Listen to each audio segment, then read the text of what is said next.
When I do a classroom observation, I look for children who are outwardly obvious that they're finding it tricky to self regulate their body, follow instructions, engage in group times and meal times. But I also make sure I look for the children that may possibly be going under the radar. These are little ones that may be playing alone, not disrupting the routine, not seeking out for help. And an example was yesterday when I was observing a young boy and he was hidden away in the pergola area of the outdoor space. So, not quite outside with the outdoor play, still within that bridge between indoor outdoor. The rest of his peers were playing tug of war in the cubby house, sandpit, watering the garden, throwing the balls around, and he was tucked away just sifting through rice kernels with a cup going pouring from one hand to the other. Well, it's beautiful that he was having this sensory moment when I asked his team, is this common? Is this where he spends a lot of his time? We could see his reluctance to engage with the other children. Two path options we went down. He has an older brother that can be quite boisterous and get into his personal space, be really excited to see him. And this child being a little bit more reserved, could he be coming to kindergarten and having a moment of respite, not being in amongst the hustle and bustle of play? That's a possibility. I was also a little bit nervous of, is he avoiding physical play? Is he avoiding movement? And one key question that I asked to see if this is the case is, what is he like with a music and movement activity or with an obstacle course? Does he get in amongst it? Does he sort of shy away? And the answer was that he shies away from music and movement, quite reluctant to do an obstacle course. So then we need to look at his gross motor skill development. And questions I ask family are, did he engage in tummy time when he was a baby? Did you notice if he rolled both directions when he was a baby from left and right? Did he crawl before he walked? What does he do now? What activities does he do at home? Does he dig out in the garden? Does he go for a bike ride? Does he dance at home? Does he play with ball games? And from the sounds of what information we were gathering is that he lives a quite a sedentary lifestyle, unless his brother is nearly on top of him, being quite boisterous. It's really important when we look at a child's development that we build up that foundation first. We need strong gross motor skills. We need what we call self-help or self-advocacy skills, where he can say, no, brother, please stop, step back, give me a break. And we could see that he was finding that really challenging to advocate for himself, to set boundaries for himself in his family.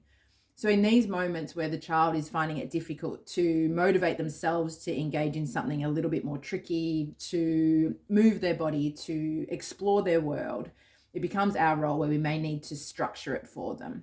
I don't always like to structure play, but some children need that structure of play. And when I structure play, it's trying to set up a mini schedule for them where each day we do at least one obstacle course route, we do at least one ball activity. And then we also make sure that we at home set those boundaries around our siblings, and also at home we make sure we do a movement activity at home. And that's where all of the printables that I make in my Let's Move program and the routines that I've put in with the movement intervention program are so important for families and for early childhood teams.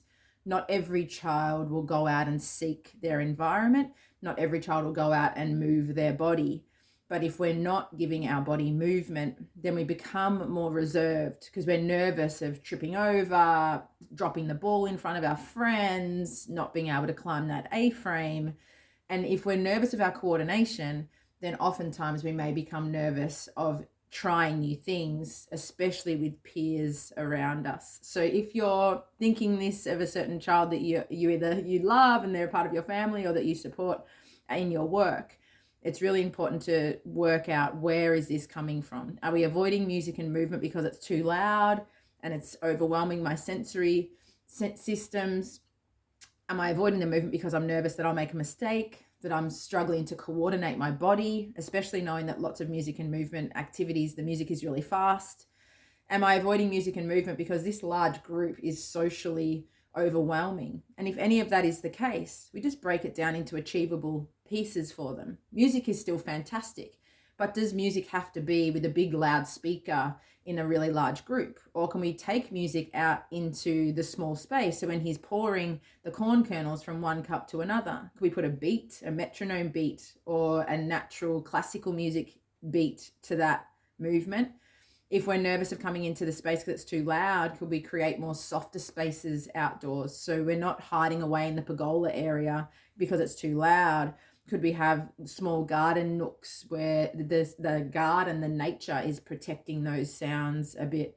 Or a cubby house that isn't as hectic all the time, because now there's 2 or 3 cubby houses to play with in the outdoor space, not just 6 or 7 children trying to go to one cubby house space. Could it be that when we come out to the pergola, we're adding a little bit more sound into the pergola space, so we're slowly getting used to being around a touch more sound?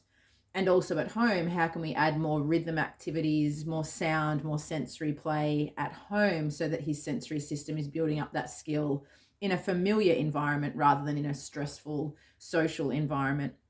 These little changes make a massive difference. It's trying to see where the child's current nervousness or current gaps are, and then gently filling them with music, with play, with rhythm, with sensory experiences. And we work with families and the team together, because some children, they might be able to learn these skills more at kindergarten because they don't have that boisterous brother bouncing around them. They may learn these skills better at home because at home they feel more comfortable, they feel more confident. So really making it individualized and not feeling like, oh my goodness, where do I begin? Let's just begin with an obstacle course at home with cushions and masking tape and scrunched up paper balls, at kindergarten with the resources that you currently have. But even when we're looking at obstacle courses, don't feel like you have to do the whole group of 25 children. Take 4 or 5 children at a time. And in your mind, just tick off the children. So you go, yep, at 9 a.m. roughly, these 5 children had to go. So let's at 11 a.m. try and gather 5 different children. Try your best to do it in small groups where children aren't feeling as overwhelmed or as nervous. And then you can spread to large groups. Or you might find that the child prefers a big, large group. So they all just do it, the obstacle course, just before they come in for snack. Or they all do these big obstacle courses at a time when we start to see them getting dysregulated in the outdoor or indoor space. Go with your gut on what works for your team, because each team will be different. Each dynamic of children will be different. But the most important part is we're here to fill those gaps. And the brain is incredible. It doesn't take a super long time to do that. But try and see where those gaps are and add some strategies in the indoor-outdoor space at a time when everyone feels that's the time to do it. And go with your instincts. I know sometimes you hear allied health people giving you all these strategies and how do I fit them in?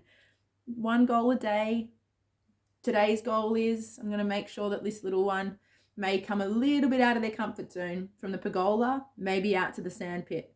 And I'm going to use those corn kernels that he loves to tip and pour and bring them into the sand pit, knowing that in the sand pit, it's not as excitable and as intense as out near the monkey bars or out near the swings, but we're slowly integrating him into a little bit more social play. That's an amazing goal to achieve in one day. And that's enough. It's amazing. Give yourself confidence. It doesn't need to all change today, but what tiny little adjustments can we make? And those tiny little adjustments do add up across your week, across your term, and across your year. So if you have any questions, reach out. If you need some movement play ideas, come and check out my Let's Move program first. I feel like that's a great starting block for you. The movement intervention program is a little bit more structured.